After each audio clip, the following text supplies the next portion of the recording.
Plot కొనేటప్పుడు చాలామంది road width చూస్తారు, కానీ ఎందుకు చూస్తున్నారో చాలామందికి తెలియదు. మీరు ప్లాట్ కొనాలని చూస్తున్నారా? అయితే లొకేషన్, ప్రైస్ మాత్రమే కాకుండా రోడ్ విడ్త్ కూడా తప్పకుండా చెక్ చేయండి.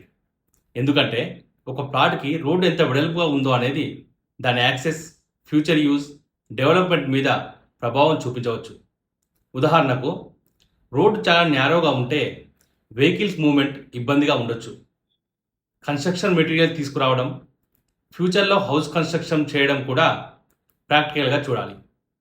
అదే మంచి యాక్సెస్ ఉన్న రోడ్ అయితే ప్లాట్కి యాక్సెసిబిలిటీ బెటర్గా ఉండే అవకాశం ఉంటుంది.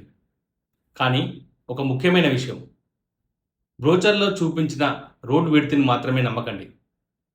గ్రౌండ్కి వెళ్ళి యాక్చువల్ రోడ్ విడ్త్ ఎంత ఉందో చెక్ చేయండి. అలాగే రోడ్ విడ్త్ మాత్రమే చూసి ప్లాట్ కొనకండి. Road width plus actual access plus surroundings plus approvals అన్నీ క్రాస్ చెక్ చేయండి. ఇలాంటి ప్రాక్టికల్ ప్లాట్ బయింగ్ టిప్స్ కోసం నా పేజీని ఫాలో చేయండి. ప్లాట్ కొనేటప్పుడు రోడ్ విడ్త్లో ఇంకో ముఖ్యమైన పాయింట్ ఏంటో తెలుసుకోవాలంటే డే 10ని మిస్ అవ్వకండి. Thank you.